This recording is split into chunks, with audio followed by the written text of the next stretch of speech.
tape, yeah. It was on last night. I can't see him. You know, I can only just hear in the earpiece. And I'm looking at the camera. Uncertain. Well, I think, you know... Can you not move in, or what are you asking me? When he leans forward like that, I can't get a single Right. Okay, I'll stay over here. Right, good. If your camera could keep Mel somewhere in the shot there as a Leave it two, on a two-shot. please. Yeah. Okay. He just seemed. Oh well. Perhaps he's just like, you know, he's more at home with like a political activist. Or baseball. Yeah. Okay.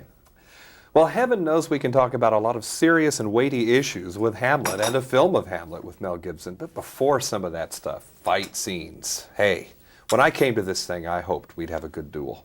Yeah. And by golly, we did. Oh, did you like it? When we talked with Mad Max and Thunderdome, we talked about duels and harnesses and how you were being shot around the set. But in this, it's a different set of challenges, I guess, huh? Yeah, yeah. The dueling was the easy bit, really. I mean, it was a sweaty job, you know, and it was like, you know, good, solid exercise, but that was easy. The dueling was easy. So Yeah. where did the problems come in? Problems? Well... Costumes, maybe? No. Heavy? Heavy, yeah. Chainmail, is that the real stuff? Yeah, that was, a 25-pound shirt or whatever it was. Yeah, that's always fun. Now, would that have really protected you had a sword been... Oh, yeah, you do a pretty good job. Uh-huh. You'd get bruised, but you wouldn't get, you know, impaled. Yeah. You'd get a nasty bruise. It's kind of like what a bulletproof vest does now. You know, if you get shot and you're wearing Kevlar, it just, like, it would bruise the hell out of you. It would really hurt. Probably knock you back, but it would disperse the impact of whatever hit you and wouldn't necessarily enter the flesh. I mean, that sounds pretty good. Too solid. Like, It's there too... was interesting scenes where you're sort of leveling the sword like this. What is that all about? Was there some coaching styles of fencing going on? I don't know, we were just, I don't know. It looks great, you know. Does it? Yeah, kind of leveling it like that, you know. Like holding it out at the other Well, guy? you had it kind of odd. You sort of held it out and then you were leveling it, like you were pointing a rifle or something. Yeah. Nice. Well, I don't know. I guess we were just doing that on the day, kind of. I wondered if maybe there was an authority on the set who knew all about fencing customs. Bill Hobbs is one of the world's experts. He's a European kind of, and he's good too. He's like, he's perfect for fencing. Actually, he's very good at it, and he was with the Royal Shakespeare Company too as an actor, and he has a natural aptitude. Like when he fences, you know, he's really nice to watch. I mean, we're not as graceful as him, but he was able to impart some of his knowledge about what looks good and.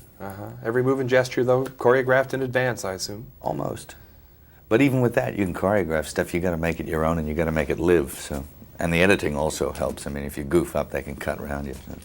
Now, I'm bringing It's like up they all can't of this because it helps give your Hamlet an athletic quality. Is that by your own design to keep him active physically like that? I perceived of him in that way. I thought that he was.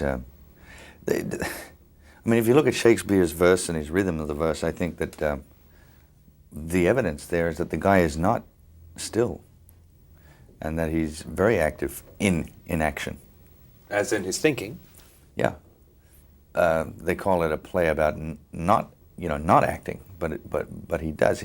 But he chases his tail around a lot, and but I think he's very active and very impulsive. Impulsive at the same time as being introspective and thinking too much about stuff before he does it. He'll go to the extreme.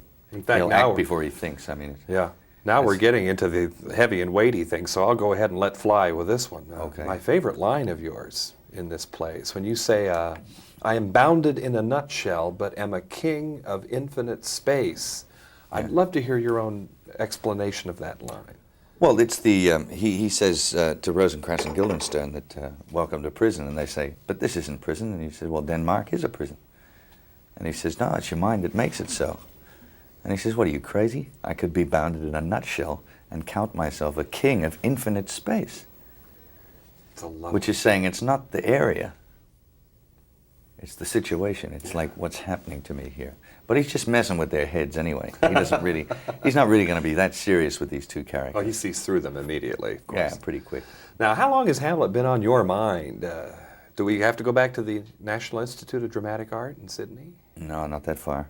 I auditioned once for it, and I paid it some mind. But I never really thought that much about it again till Franco offered me this part. We met at a restaurant, and he said, I want to do the Hamlet. I said, oh. mushrooms, capsicum. Shook hands on it almost immediately. I suppose it would be easy enough to wonder what were Franco's own contributions to the character's interpretation, but I'm curious what maybe you brought to Hamlet that maybe he had not thought of. I bought myself. I don't think anyone can give you Hamlet. You're on your own. It's a very personal thing, and I mean, you have to. Everyone, doesn't matter who you are, you can identify with an aspect of that character, and that's why it's such an intriguing and that's why the piece has such longevity. I mean, and always will. I mean, you'll always see productions of it on stage or on film or on television. I mean, Kevin Kline did one on PBS. And there's more productions, and it's more talked about, and it's just an intriguing piece of work. And that's because everyone identifies with that main character in some way or other. And Mel, I mean this seriously when I say it's good to see you snarling and you're mocking. I mean, those scenes where you can let fly with all that edgy stuff. Did you especially enjoy that? Yeah, I like flying off the handle, you know. And I think Hamlet does lose his control. I've never talked to a king of infinite space before. Thank you. Mel, good to see you. Thank you. We're talking about Hamlet here in Hollywood. I'm John Tibbetts for KCTV5. KCTV5. Yeah, thank you. Thank you.